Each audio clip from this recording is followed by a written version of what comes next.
Здравствуйте, Salaam Alaikum. We are here in Kyrgyzstan.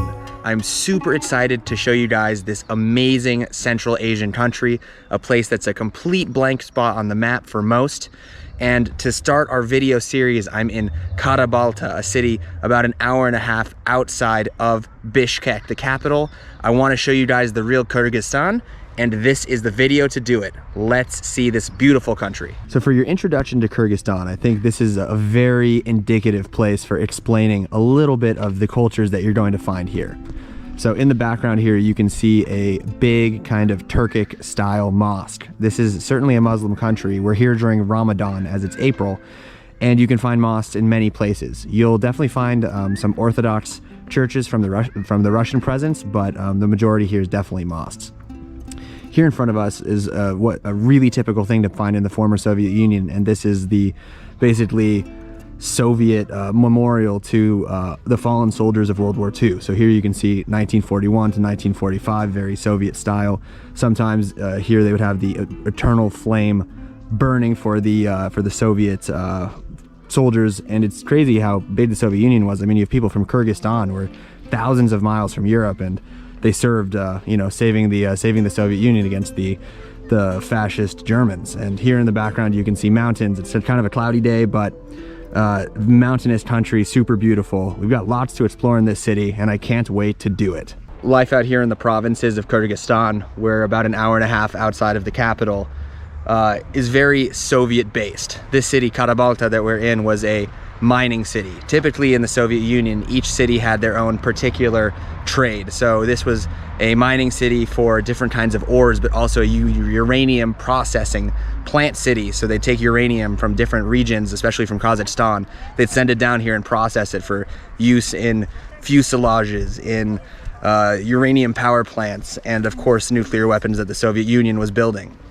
In the center of all of these Soviet style cities that kind of popped out of nowhere because Kyrgyz people were basically nomadic, are parks. So you can find people always living in parks, and here in the middle of this park they have a Soviet era 1945 kind of combat carrier that's just parked here. What's interesting is particularly about Kyrgyzstan is that, well, you have a lot of statues of Vladimir Lenin, who was the leader of the Bolshevik Revolution, and he basically had his face plastered all over the Soviet Union. Kyrgyzstan was of course part of the Soviet Union, but many other post-Soviet states have now removed all of the Lenin statues, but in Kyrgyzstan you can still find his statue almost everywhere. So here he is gracing this typical Kyrgyz park. So now we're walking to a very traditional Kyrgyz neighborhood, but I'm here accompanied by an American crazy guy just like myself. This is Victor. Why are you here, Victor? Originally, I came here to study in a master's degree program to become a teacher, or a better one. Unfortunately, that didn't pan out. And now you're living the Kyrgyz dream. Yeah, I came back again to start a business with my friend, which is panning out so far. Well, there you go. You never know where you're gonna find an American. So guys, now we're on the mean streets of Kara-Balta. Kara-Balta in Kyrgyz means black axe. This city was founded during the Kokand Khanate, said in 1825, but a lot of people, especially in Kyrgyzstan, are nomadic. So this kind of structure of a larger city with neighborhoods is actually kind of a new invention.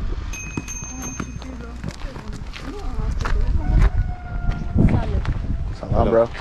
A lot of these cities before the Soviet Union, or especially during the Russian Empire, were smaller cities in general, as most of the people here were nomadic. But during the Russian Empire, a lot of the cities kind of came out of one particular industry. So in this town, they were known for a huge mining facility which employed probably everybody in the entire region, and they were also known for refining uranium.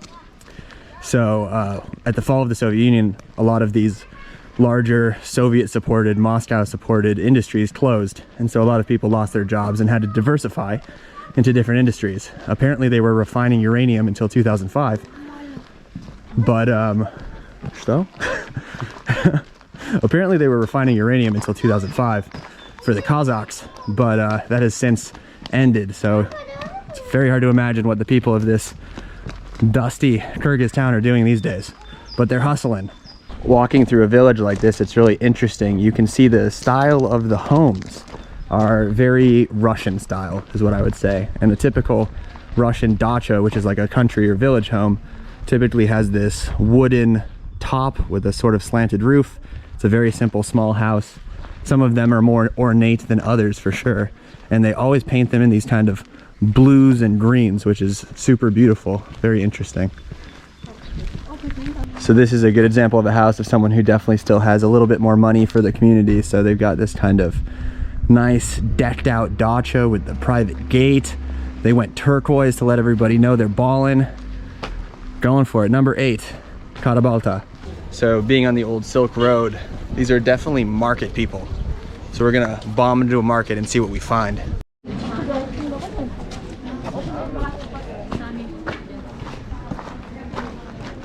One thing I find super interesting about these towns, this city has like 33,000 people, like on population record, but all of the people around this region come here to shop. So you have these huge markets and they sell everything from clothes to food. This is a place where people congregate, really cool. And the best part about Kyrgyzstan is the hats. These are the traditional Kyrgyz hats. Do you know the name of these hats? Kolpak. Kolpak hats. Beautiful. And you'll see old men typically wearing these. Look at them, really cool.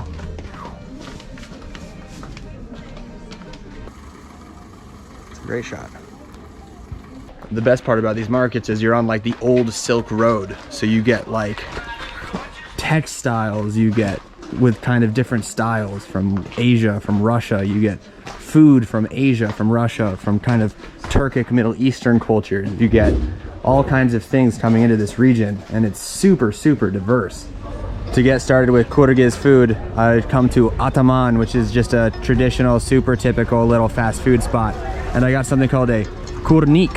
This is a pastry, really, really common to have pastry stuffed with some type of meat here in Kyrgyzstan. You kind of get this weird mix between China and Turkey coming in here. And also the Russians like stuff like piroshki is a Russian kind of stuffed pastry. So let's give it a try. I have no idea what's inside.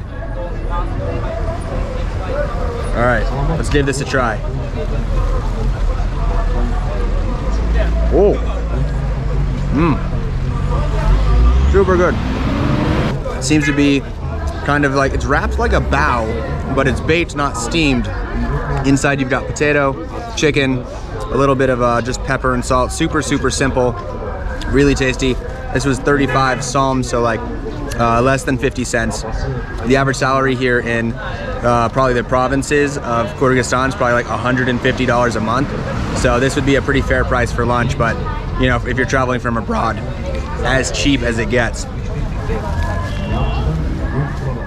What's your name, dude? Murza. Murza. So we've got Murza here, local guy from Kara-Balta. He's showing us around. Are you excited? Excited? What Yes. is it excited? When you no. I wouldn't say exhausted, you know. Not exhausted, not exhausted. Exhausted when you yes. Yeah. All right, давайте. So Murza saw my buddy and I trying to order that dish you just saw in some broken Russian and took it upon himself to show the 2 foreigners in Kara-Balta that day his amazing city. He's a high school student, an up-and-coming MMA fighter, and just a really passionate kid who really wanted to spend a day with foreigners speaking and practicing his English. He wanted to take us to the real Kara-Balta. He wanted to show us where he grew up, where his family and friends live, what's going on in the city, and most of all, he wanted to invite us to dinner at his mom's house. We of course accepted, and you guys will see that later.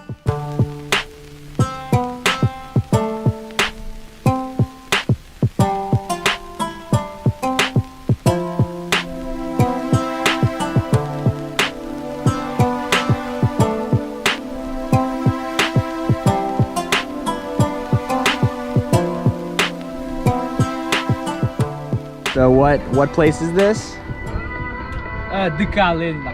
Okay. Is this like a Dom Kulturi? Yes. Yes. Okay. There you can play chess. You can watch any videos. Last how look Kara-Balta. In traditional Russian cities, the Soviets built Dom Kulturi, which were culture houses where what he just said, they share a lot of basically like cultural activities, chess, places for kids to learn, plays. Sometimes they have a theater inside. And it's cool here, they actually have, it's up here in Kyrgyz, and they play music, basically from everywhere.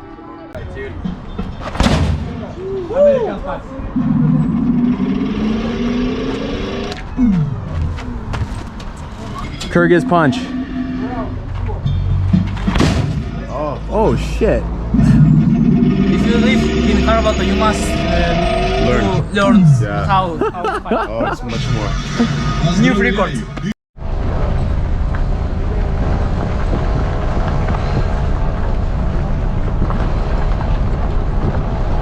Next up, Murza took us to where he grew up, a pretty rough on the exterior kind of apartment block housing area. It was really weird because we were greeted by all these kids, but they were super friendly, everyone was super nice, and really excited to meet us. Hello! Hello.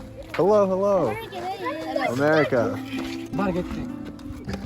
Dude, look at all these kids. Yes! I'm champion. I'm champion. I'm champion. Not often in life do you get these holy shit, I'm so grateful from where I'm from moments, and this was one for me. I think Murza was really excited to show us this because this is truly where he came from, but it's also what his family has overcome to the house that we experienced for dinner, which we'll go to right now. It's my house. Nice.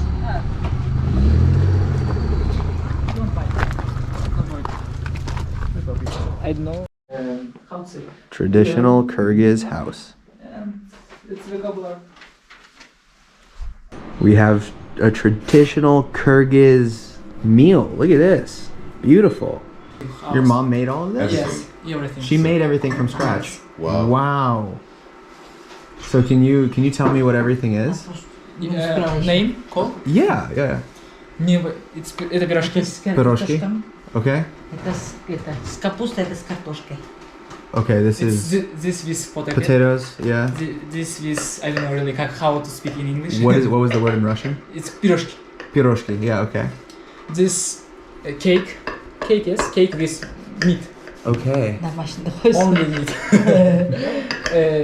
This meat too. Okay. Как это назвал? Это самса? Samsa. Samsa. Yeah. Oh, spasibo. When Murza invited us for dinner, there was no way that I knew I was going to get a spread like this. The Kyrgyz hospitality is just unmatched. You can say unreal. His mom whipped this up in literally less than 3 hours. We're talking a bunch of different baked goods stuffed with different ingredients. She made plov, which is the national dish of kind of Central Asia. And she did this all by herself, and she was not only super happy to do it, but also super willing to do it. She was so friendly, so nice, and so welcoming. It was extravagantly unique and such a great cultural experience. I'm so glad I had it. As we wrapped up our day in Kara-Balta and Murza took us to the local bus station, I was humbled by the fact that a family living in a lesser known city, in a lesser known country, in a lesser known region of the world was so willing to offer such a warm welcome to foreigners, so willing to give so much for people who clearly have so little. It was beautiful, unique, and an experience I'll certainly never forget. And this is such an awesome start to my trip here in Kyrgyzstan.